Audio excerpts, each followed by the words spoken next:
I'm Ron Paul. I'm a congressman from Texas, serving in my 10th term. I am the champion of the Constitution. Prosperity comes from freedom and productivity and not from the government. Government bureaucrats and politicians are incapable of making correct economic decisions. They're capable of only making mistakes. There is absolutely never a reason to give up 1 ounce of freedom for the sake of security. It won't work.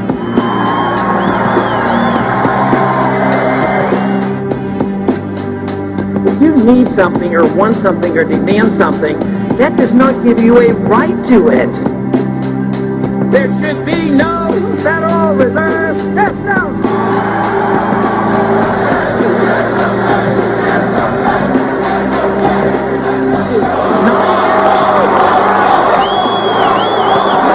People, like the senator, he thinks we should be there for 100 years if necessary. How can he commit the young people of this world 5 more generations to be in Iraq if it's necessary? I say it's time to come home. Senator McCain, let me see if I get this right. We need to borrow $10 billion from China, and then we give it to Musharraf, who's a military dictator who overthrew an elected government, and then we go to war. We lose all these lives promoting democracy in Iraq. I mean, what's going on here? So I was waving a flag the whole time saying, slow up, slow up. This isn't going well. And here we are. We're at the verge of bankruptcy. We're moving into a new era. Believe it or not, with the dollar in our economy and the world economy, this is a new era. Congressman, time is up. The Federal Reserve is the source of the recession. The recession has been predictable. We just don't know exactly when it'll come. If you do the wrong thing, it's going to last for a long time. The boom period comes when they just pour out easy credit, and it teaches people to do the wrong things. There's a lot of malinvestment, debt that goes in the wrong directions, consumers do the wrong things, and businessmen do the wrong thing. So we have to attack this and understand the importance of Austrian theory of the business cycle. If you don't, we're going to continue to do this, and the longer you delay the recession, the worse the recession is. And we've delayed a serious recession for a long time. The housing market is already in depression.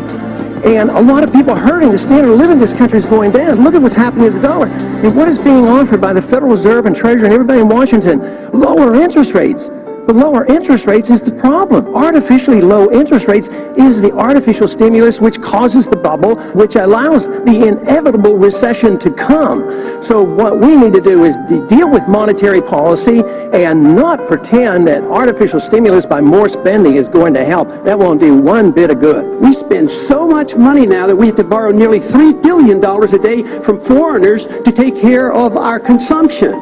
And we can't afford that. We can't afford it in the government. We can't afford it as a nation. So tax reform should come, but spending cuts have to come by changing our attitude, what government ought to be doing for us. And yet today, they want you to believe that patriotism means that you support everything the government wants. A true patriot defends liberty and the people. Approximately 100 years ago or so, philosophically, this country accepted the notion that freedom was made up of 2 parts. 2 parts. One, where your personal liberties mean one thing, and on the other hand, your economic liberties are separate. That is complete nonsense. Liberty is one unit. You have a right to your life. You have a right to live your life the way you want.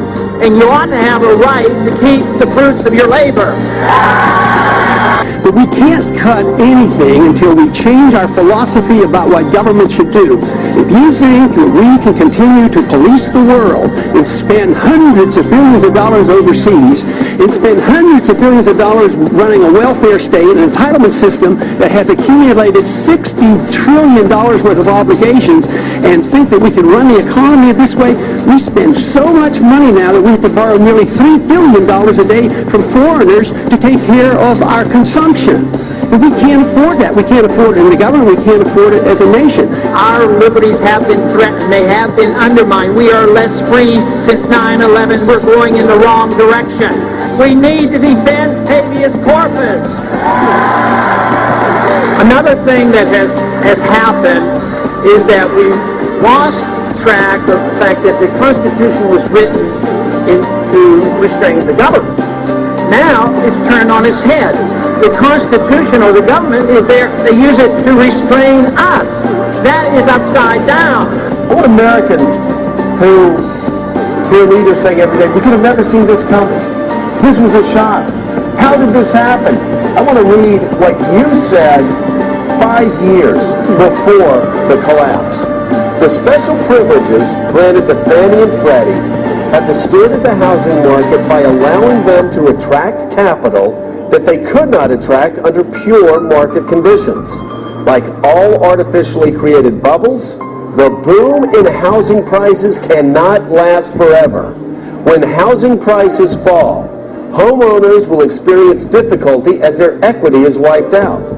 Furthermore, the holders of the mortgage debt will also have a loss. These losses will be greater than they would have otherwise been had government policy not actively encouraged over-investing in housing. And you go on to say, because so many people will invest in housing, the damage will be catastrophic. Congressman, how could it be that you knew this on the banking committee in 2003 and nobody else did until after the collapse?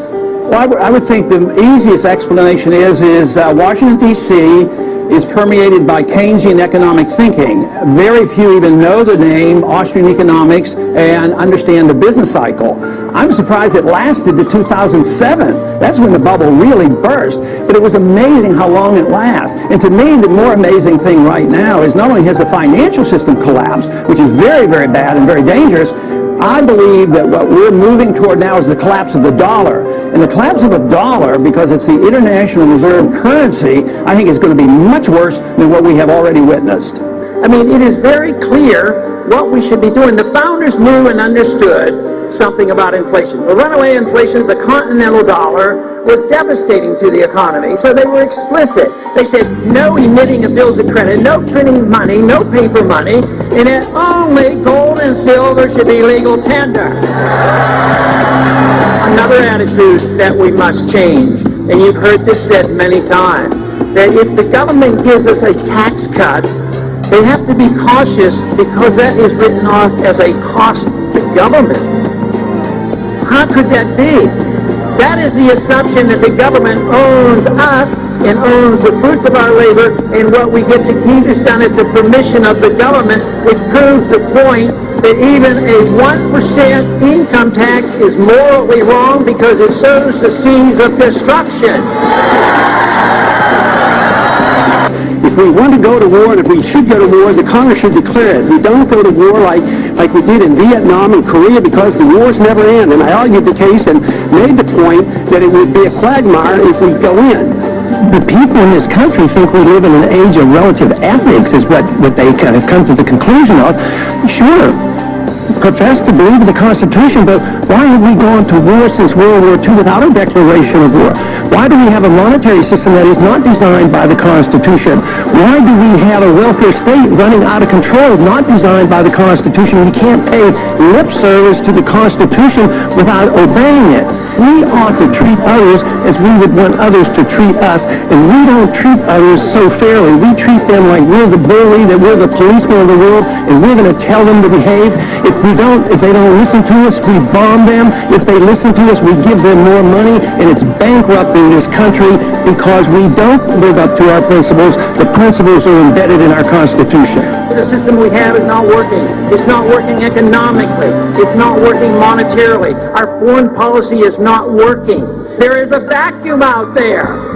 And the vacuum is not in one political party. It is pervasive. It's throughout the country. It is throughout the political system. But our views are just as pervasive. Ideas spread. They can't stop them. An idea whose time has come cannot be stopped by any army or any government.